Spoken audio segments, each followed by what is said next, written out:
Hello everybody, hope you're all doing well. Please allow me to introduce myself. I'm Leon, I'm 22. I'm a senior medical laboratory assistant in an NHS laboratory in the UK. I'm going to be studying medicine.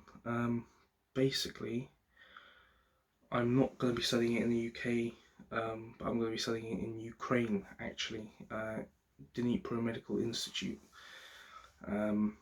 So forgive me for my camera etiquette. I'm not very I get a bit nervous in front of the camera at the moment. It's the first video I've actually ever done, but it's something I've been wanting to do since I basically got my offer to study there, just because I think there are quite a few people going out to Ukraine, but not so many are willing to put themselves in front of a camera, which is fair enough. There are a few actually out there. Shout out to Old Man Medicine. I've been watching your videos, but Old Man Medicine is he's a graduate entry medical student at Dnipro. I am going into the first year, so I would, in that sense, I'd like to document, my experience essentially. Being a first year, it's not going to be quite the same. And yeah, so as of today, what is the date? My watch says it's the 9th of August. So I'm going to be travelling out on the 3rd of September to Dnipro. As long as all the visa stuff is in check, I'm actually going on the 10th of August to the visa application centre to get my visa sorted. And yeah, the reason I told you the main reason I'm making these videos, but another reason why I'm making these is just to tell you a bit, just from the kind of the application process. Well, I've gone through the application process, but I haven't. I'm sort of midway through the visa process, and there will be things that I wasn't aware of before when I was making my application that I'm aware of now, and it would be nice to share them with anyone else who's looking to attend university abroad, anywhere really. But if you're looking at Dnipro Medical Institute in Ukraine, that's even better, because that's where I'm going. So I'll be able to tell you what sort of things I'm going through, but I'll stop rambling. I'll start talking about the process now. I got my invitation letter through, and basically from there on it was time to apply for a visa. There are certain things to be aware of with the visa. It's mostly just an administrative process, but there are visa fees involved. For example, for Ukraine, it's about 350 quid, I think, which is roughly £350, which is quite a lot of money. Something to factor in if you're going to apply to Ukraine in particular, or to study in Ukraine. So that's money I'm going to have to fork out on the 10th when I go to the application centre. So yeah, that's the main visa fee. I think there's a because you're going to a joint application office, there's certain other fees they want you to pay. I think it's just another small administration fee, which is nowhere near that much. I don't know.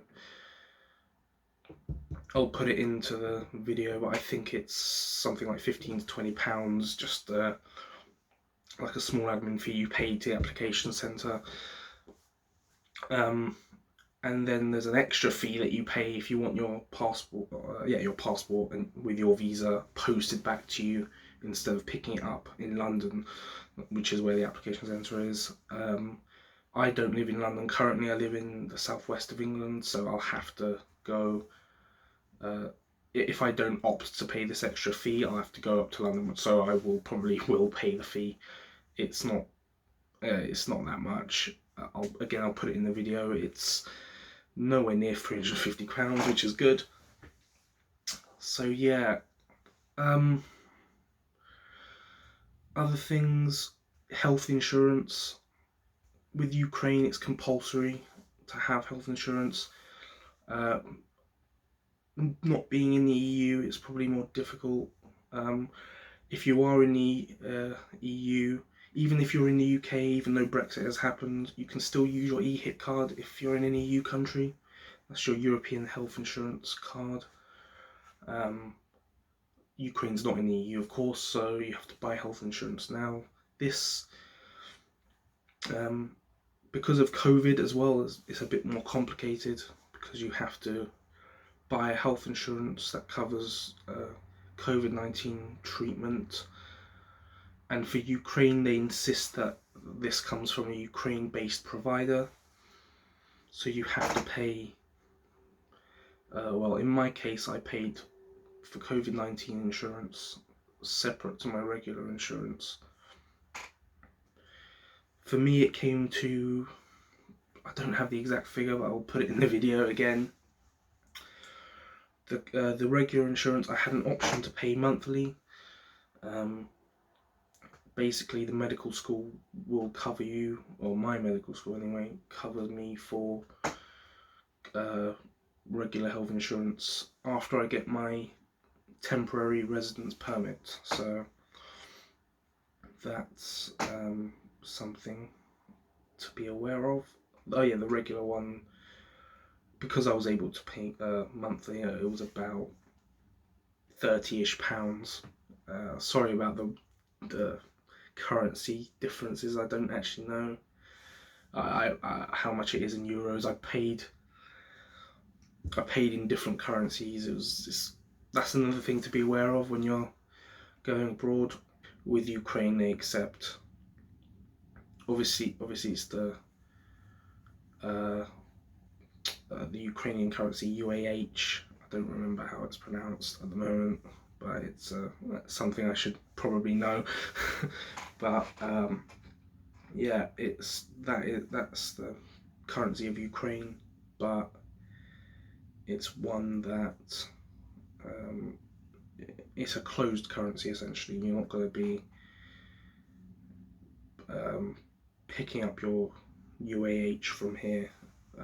You can actually, it is possible, but often people say that, I think Old Man Medicine, again, shout out, he said it's essentially probably better to get US dollars whilst you're here than when you go to Ukraine. Obviously this is Ukraine in particular, and what I'm planning to do probably is get the US dollars converted whilst you're in country in Ukraine. So yeah, that's that. There are other things that you will need to bring. For example, in the country where you may be studying, it is the case for Ukraine, you'll need to bring a lab coat. Sorry about the glare from the sun, that's not ideal. Let me just sort that out. Alright, that's even worse. Okay, that's better. I'm gonna struggle to cut this, aren't I? Because I'm flipping moving around every 2 seconds doing stuff. Sorry. So, oh yeah, for Ukraine, you need to bring a lab coat. I have mine there. I'm getting a spare one made. Sorry. I ordered a spare. When I say made, I mean embroidered, because it had that option quite cheaply to have it embroidered. This one just has my name. The other one has my name in a slightly different font and colour, basically, just so I can distinguish the two. That's not essential, that's just what I decided to do, basically. So lab coat, if you're a third year or a first year graduate entry student, you will have to buy a stethoscope. I actually bought mine already. The reason I did that was because one, because it may be useful in the first and second year, if you're doing certain practicals, certain workshops, etc. But mainly for me, I bought one because I've got the money now. I'm working right now. Down the line in 3 years, it might be more difficult. Obviously, I'm funding myself, so paying the tuition fees, paying the living costs myself. Because I've got the money now, I decided tactically to buy one whilst I had the money. I bought, I'll show you, I bought this. It's not in here, it's actually in this case here, which I'll show you in a sec. It's a Littmann Classic 3. They always recommend you buy the Littmanns, especially in Ukraine they did anyway, because they are basically like the Apple of stethoscopes. They're very decent. I'll show you the case, but basically, here we go. This case, got it discounted to hold my stethoscope and other business, other guff. There, that's my stethoscope there. I got it from Medisave, which is a UK distributor of medical equipment. Came with this free pen, which is like also a torch, or a light rather. I mean, more really for checking patients' eyelids, things like that. Eyelids, eyes. Sorry, that kind of thing. But I got that for free, that pen, which was nice. Medisave is good. I recommend it as well. So that's my stethoscope. Bought that. What else? If you're a third year or a first year graduate entry medic, again, you will need surgical, what do they call them? Just surgical shoes, really. Surgical. A lot of the time, a lot of doctors and surgeons here use Crocs, because they're easy to wash, easy to slip on and off, that kind of thing. So yeah, if you're a third year starting your rotations, etc., those will be important, essential, so don't forget those. What else? If you're a third year, but even if you're not, even if you're a first year medical student, some good reading, and actually this would be essential if you're a third year, but I would say not as much if you're first year, although again I bought one anyway for some light reading. Basically, it's the Oxford Handbook for Clinical Medicine. Mine is arriving today. I haven't got it yet, but that is basically, from what I understand, it'd be very helpful if I had it on me. It gives you a breakdown of it's either the organ systems or the, I think it's the organ systems, and then when you go into each one, there'll be it will talk briefly about medical conditions that are relatively common, I suppose, and then a breakdown of the signs and the symptoms of those conditions, what you do to treat it, possibly, but very concisely done, so that it's a handbook. It's something you bring with you on ward rounds, things like that. I bought one really for some light reading, possibly to supplement my studies, but it's not essential if you're a first year. If you're a third year, it's highly recommended. What else?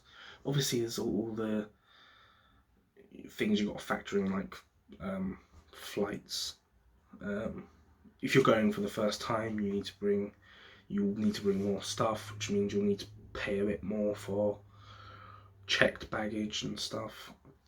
It's a bit of a pain, but It's got to be done. And yeah, I mean, if there's anything I've missed, I'll probably put it in a follow-up video. There probably will be things I missed because I'm just, like I say, I've calmed a bit now. I've warmed a bit in front of the camera, but I've never actually done this before, so for me it's almost nerve-wracking in a weird way. I'm sitting in a room talking to myself essentially, but it's weird. What else? Well, that's it. I will do a quick video probably on the day I go to London on the 10th, get my visa application sorted. I may or may not, I don't know. But from what I see, it will be pretty standard. Just giving them your documents, passport. For Ukraine, I'll just run through this, I might as well. The requirement is you send over your passport, or you give them your passport in person. You also give them your proof of insurance. You give them proof of funds, so a bank statement or a page of bank transactions that prove that you have enough to support yourself. That is a requirement of Ukraine border control. They may ask you for it at the border as well, something to be aware of. And your invitation letter, that's a very important one. If you don't bring that, it's all bust basically. I mean, if you don't bring any of them, or any one of them, it's all bust really. But I probably should have mentioned that along with passport, because it is very, very important that you bring your invitation letter.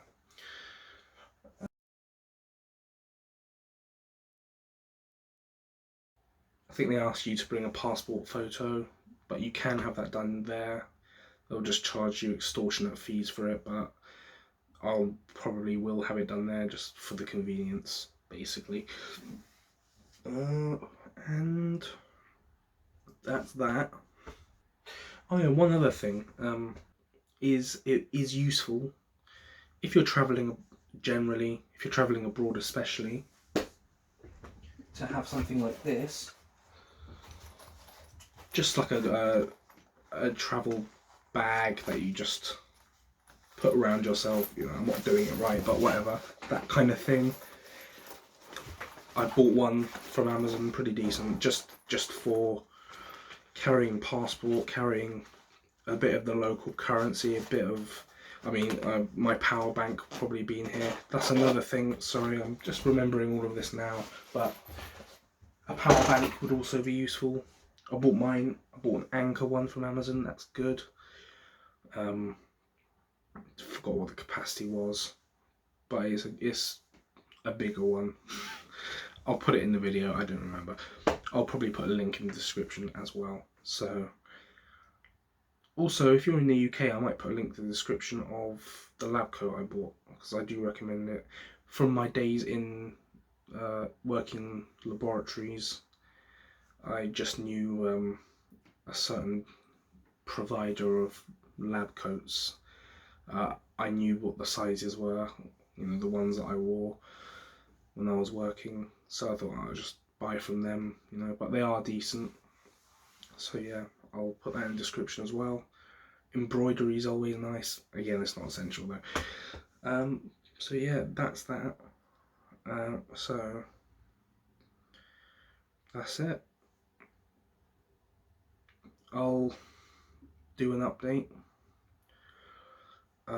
If I don't do an update on the 10th, I'll do one probably when I'm flying out, the night before, the day before, or maybe even when I'm there, just a day after I arrive or something. I can't guarantee when I'll be uploading again, basically. So yeah, thank you for watching me ramble and be awkward in front of a camera, and see you guys soon.